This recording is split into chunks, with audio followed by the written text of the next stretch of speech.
Hello everyone, my name is Professor Dishita Sethia. Welcome back to my channel Commerce Knowledge Pool. हम पढ़े 12th standard का new syllabus of subject secretary practice, जहाँ पे हम cover करें chapter number 2 source of corporate finance. और आज हम स्टार्ट करेंगे with the new and interesting topic that is features of debenture. And yes students, अगर आपने मेरे चैनल को अभी तक सब्सक्राइब नहीं किया है तो I request you all to please like, share and subscribe to my channel and even on your notification bell icon so that आपको मेरा वीडियो पहले मिले। एंड जितने जन ने अभी तक मुझे सपोर्ट किया है, इसी तरह प्यार एंड सपोर्ट करते रहिए and thank you for always supporting. So let's start with our topic that is features of debenture. First of all हम जानते हैं कि डिबेंचर कौन सा फंड है, whether it is a borrowed funds और whether it is a own funds. तो yes, debenture is considered as a borrowed funds. ये एक तरीके का लोन होगा जो कंपनी लेता है। It comes under the borrowed capital. जिस तरह से कंपनी शेयर इश्यू करके पैसा लाता है, उसी तरह से कंपनी डिबेंचर इश्यू करता है और कंपनी फंड्स लाता है। So it is considered as one type of loan and it is considered as a long and medium term loan. So let's understand with the meaning of debenture. Debenture are one of the principal source of raising borrowed capital. ये एक तरीका होगा पैसा business में लाना, ये एक तरीका होगा कि लॉन्ग टर्म फंड्स बिजनेस में लाना। So it is a principal source of raising which capital? That is borrowed capital. हमेशा हमें याद रखना है कि दो तरीका होता है बिजनेस में फंड्स लाना। एक होता है अपना ओन फंड्स और दूसरा होता है borrowed funds. So borrowed funds include what? Debenture. Always debenture will be considered as a borrowed capital because it is one type of loan which company takes. आगे लिखा है to meet long and medium term financial needs. हमेशा debenture कौन सा need fulfil करता है? That is long and medium term financial needs. अगर company को पैसा चाहिए आइदर फॉर लॉन्ग टर्म या मीडियम टर्म, तो कंपनी क्या इश्यू करेगा? डिबेंचर इश्यू करेगा और कंपनी में पैसा लाएगा। So in short debenture is considered as long term borrowed capital. तो किसी ने भी आपको पूछा कि डिबेंचर मतलब क्या, तो आप सिंपल सा आंसर दे सकते हो, it is one type of borrowed capital और it is one type of long term loan. एक लॉन्ग टर्म लोन कंसीडर किया जाएगा, लॉन्ग टर्म बोरोड कंसीडर किया जाएगा। So in simple term you can answer debenture is nothing but it is a long term borrowed loan. So I hope आपको meaning समझा होगा। Now we'll start with the simple features of debenture, जहाँ पे हमारा पहला point है promise. Yes, debenture is a promise which is given by the company to the debenture holder. Debenture क्या होगा? एक प्रॉमिस होगा जो कौन प्रोवाइड करेगा, कौन देगा? कंपनी देगा टू द डिबेंचर होल्डर। ऐसा क्यों? बिकॉज डिबेंचर होल्डर कंपनी को क्या देते हैं? कैपिटल देते। उसके बदले कंपनी क्या देता है? That is a promise, a written promise which is given by company to the debenture holder. Second point that is a face value. अभी हमने शेयर्स का भी फेस वैल्यू देखा था, उसी तरह से डिबेंचर का फेस वैल्यू क्या होगा? Face value of debenture is usually of high denomination. Debenture face value is usually of high denomination और डिनोमिनेशन क्या होगा? दैट इज 100 और मल्टीपल्स ऑफ 100। तो फेस वैल्यू डिबेंचर का क्या होगा? 100 और multiples of 100। Third point, time of repayment. अभी डिबेंचर होल्डर ने कंपनी को पैसा दिया, बट कंपनी कब रिटर्न करेगा?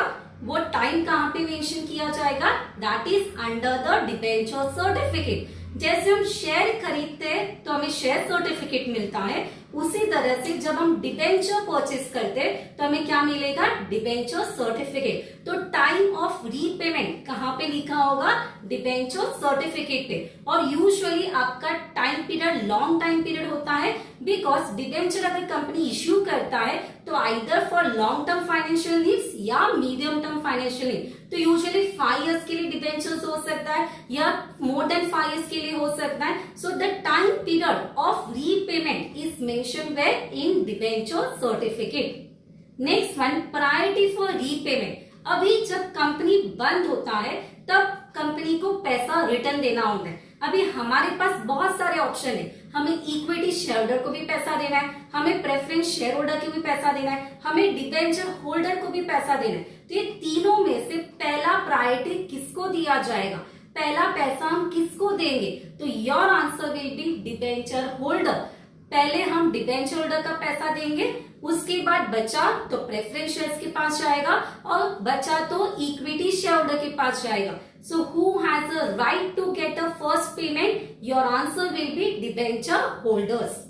Next one, assurance of repayment. Yes, हमेशा कंपनी एश्योरेंस देता है, गारंटी देता है कि आपको मेच्योरिटी पीरियड खत्म होने के बाद, ड्यू डेट खत्म होने के बाद आपको पैसा मिलेगा। So always company give a guarantee to debenture holder to repay the funds. अभी ऐसा क्यों? बिकॉज ये एक तरीके का क्या है, लोन है, और कभी भी हम अगर लोन लेते तो हमें कंपलसरी लोन को क्या करना होता है, रीपे करना होता है। तो इसी तरह से कंपनी जब लोन लेता है बाय इशूइंग द डिबेंचर, तो it gives assurance of repayment that loan.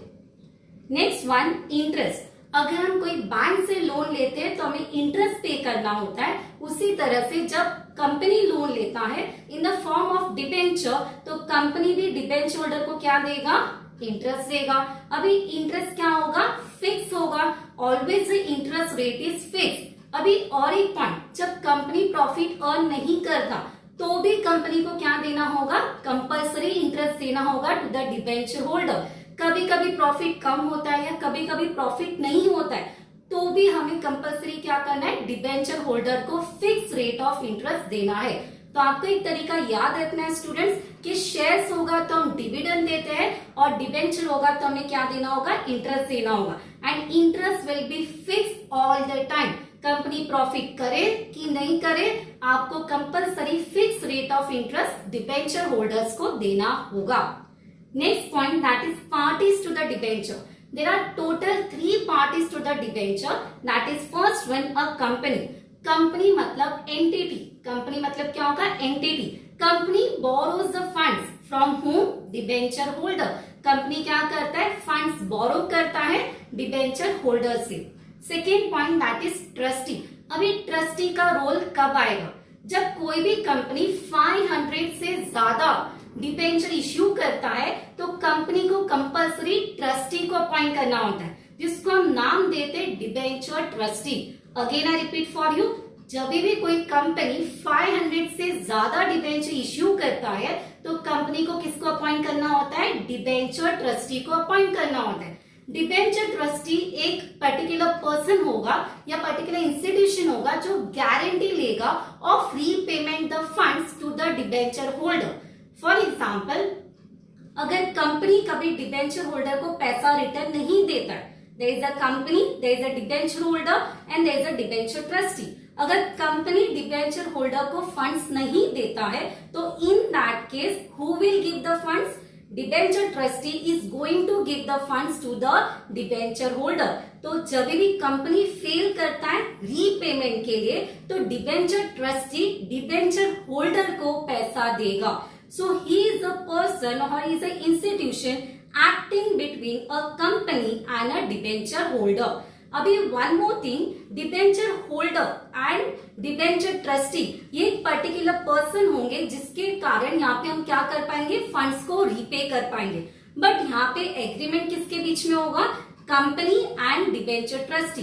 Agreement किसके बीच में होगा, company and debenture trustee. And there is a agreement which is called as a trust deed. तो आपको एक टर्म याद रखना है स्टूडेंट, ट्रस्ट डीड। डीड का मतलब क्या होता है, एग्रीमेंट। तो कोई भी कंपनी का 500 से ज्यादा डिबेंचर इश्यू करेगा तो कंपनी को किसको अपॉइंट करना है, डिबेंचर ट्रस्टी को अपॉइंट करना है, और उनके बीच में ट्रस्ट डीड होगा, दैट इज एग्रीमेंट होगा।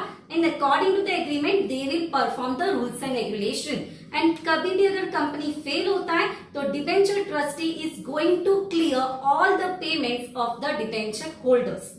Next one, that is debenture holder. Debenture holder कौन होते हैं, debenture holders are the parties who give the funds to the company. Debenture holder कौन होते हैं, जो कंपनी को पैसा देते।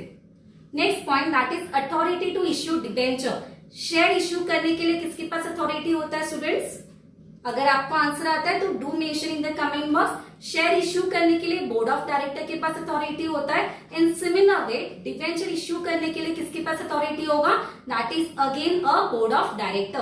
Board of director is going to decide कि हम कितना डिबेंचर इश्यू करेंगे। Next one, status of debenture holder. Since company is taking a loan from the debenture holder, they are considered as the creditors of the company, as shareholders are considered as the owners of the company. In that way, debenture holders are considered as creditors of the company because they are giving a loan to the company. So they are considered as the creditors of the company. तो आपको students एक objective आता है हमेशा board paper में कि debenture holders are dash of the company. Debenture holders are dash of the company. Your answer will be creditors of the company. Why they are considered as the creditors? Because they are giving a loan to the company. Next one, that is no voting rights. Debenture holders are creditors of the company, so they do not enjoy any voting right. उनको voting right, participation right कुछ भी नहीं मिलेगा because they are considered as a creditors of the company. Next one, security. अभी debenture holder ने company को loan दिए, right? Debenture holder ने कंपनी को लोन दिए तो उसके बदले कंपनी को क्या करना होगा? सर्टेन सिक्योरिटी देना होगा in the form of assets. In the form of asset. तो फिक्स चार्ज होगा या फिक्स असेट्स होगा जो किसके नाम पे होगा? डिबेंचर होल्डर के नाम पे होगा. इन केस अगर कंपनी ने पैसा नहीं दिया तो डिबेंचर होल्डर क्या करेगा? वो पैसा in the form of selling the assets वो रिकवर करेगा. तो वो जो कंपनी का असेट्स होगा वो बेच देगा और उसके बदले उसका पैसा रिकवर करेगा. तो yes, company has to issue a security that is a charge on asset to the debenture holders. Next one, issuer. अभी कौन सा कंपनी डिबेंचर इश्यू कर सकता है? तो there are two types of company. One is your private company and second is your public company. Both the company can issue a debenture. Private companies also allowed to issue a debenture as well as public companies also allowed to issue a debenture. So who is the issuer over here? Private company and public company. Next one, listing. अगर हम debenture issue करते तो definitely कोई भी एक stock exchange में आपको क्या करना होगा? अपना डिबेंचर लिस्ट करना होगा. So one recognised stock exchange में आपको अपने डिबेंचर को लिस्ट करना है. There are two types of stock exchange, student. One is the Bombay Stock Exchange and next is your National Stock Exchange. Either of the two आपको क्या करना होगा? अपना जो डिबेंचर्स होंगे वो आपको लिस्ट करने होंगे in either of the one recognized stock exchange. And the last one, that is transferability. Yes, definitely debentures को आप ट्रांसफर कर सकते हो but with the help of instrument of transfer. Instrument of transfer आपको prepare करना होगा.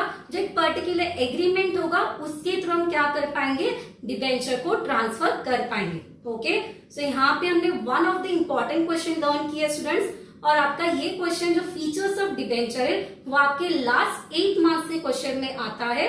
जिस तरह से आपका शेयर का क्वेश्चन इंपॉर्टेंट था उसी तरह से आपको डिबेंचर का क्वेश्चन भी बहुत ज्यादा इंपॉर्टेंट है. सो आई होप आपको समझा होगा ये क्वेश्चन. भले थोड़े से पॉइंट्स यहाँ पे ज्यादा है but it is simple to understand.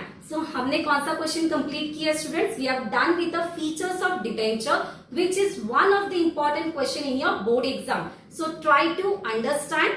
If any doubt तो मुझे कमेंट बॉक्स में आप कभी भी जाके पूछ सकते हो.